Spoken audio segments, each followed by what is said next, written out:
Je suis enseignante en univers social, c'est-à-dire géographie, histoire et monde contemporain à la frontalière de Quatico depuis 13 ans. Mais en classe, j'ai le smartboard ou le tableau numérique qu'on utilise. Les élèves ont accès à des laboratoires de portables. Donc, les chariots rentrent dans les classes. Les élèves ont chacun leur portable. Et il y a aussi 2 laboratoires informatiques qu'on peut utiliser dans l'école. Donc, les projets peuvent se remettre sur Internet. Ils peuvent se remettre en papier aussi si on le désire, mais beaucoup de travaux qui se font à l'utilisation des technologies, soit par les élèves ou par nous aussi qui sont présentés. Mais les élèves, somme toute, sont habiles avec les technologies.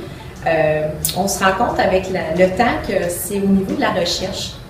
On dirait qu'ils n'ont jamais appris à chercher comme il faut de l'information. Il faut toujours leur montrer, ils vont utiliser des mots-clés, des choses comme ça. Les difficultés maintenant sont plus à ce niveau-là.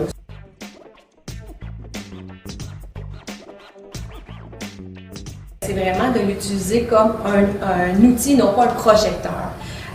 Si je peux vous présenter le projet que j'ai fait avec mes élèves, c'est une application qui s'appelle Cartographe. C'est disponible avec le Ristus, c'est un site en univers social, où les élèves avaient chacun un portable. Donc, dans la classe, ils avaient des portables, ils étaient regroupés en équipe. Ils devaient chercher l'information sur des groupes autochtones sur la planète, une image, où est-ce qu'ils étaient, depuis quand ils étaient sur le territoire, et les enjeux qui vivent présentement en lien avec ce territoire-là. Et 2 cours pour faire la recherche, trouver les images, corriger les textes et tout ça, présenter.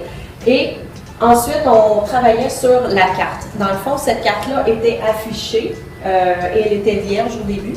Et les élèves, au fur et à mesure qu'ils bâtissaient le texte, entraient l'information.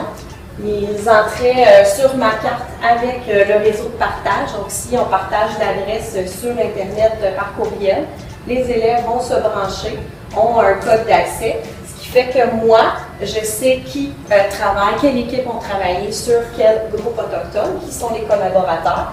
Et ensuite, avec la légende, mais je sais les groupes autochtones qu'ils ont choisis avec les images. Et par la suite, je revenais avec eux en groupe pour présenter les différents groupes autochtones sur la planète, l'information qui avait été présentée. Ça fait appel à la pédagogie inversée, donc ils travaillent, ils font la recherche, on présente les résultats, c'est corrigé. Puis moi, je supervise, je guide, je corrige, j'aide à la limite. Et puis en fond, à la fin, on fait un retour, on a une question générale d'application, on discute, on prend position.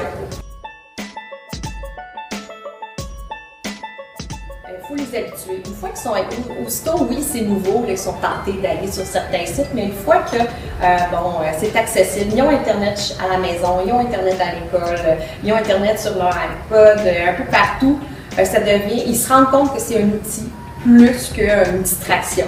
Ils savent ce qu'ils ont à faire, ils remplissent leur mandat. Une fois que c'est fait, ils peuvent se permettre une petite animation, quelque chose comme ça, mais je tiens absolument à ce que le travail soit fait avant et bien fait. Avoir peur de ces outils-là. Moi, ça m'est tellement utile de travailler comme ça avec les élèves. C'est animé, ça les intéresse. J'ai pas beaucoup de problèmes de gestion de classe, de discipline, parce que justement, c'est animé, on discute, on permet beaucoup de choses. Quand ils sont intéressés, on peut leur demander ce qu'on veut. Quand on fait une recherche comme ça, ils savent que oui, l'information se trouve dans des livres. Donc, ils doivent rechercher, ils doivent trouver les images. Puis à ce moment-là, ils se rendent compte que justement, on travaille avec eux, puis pas à être en avant, puis essayer de leur faire rentrer de la matière dans la tête. Ils s'aperçoivent que la matière, ils sont capables de l'apprendre eux-mêmes aussi, là, pas juste de la percevoir de quelqu'un. Donc, ils construisent leur savoir.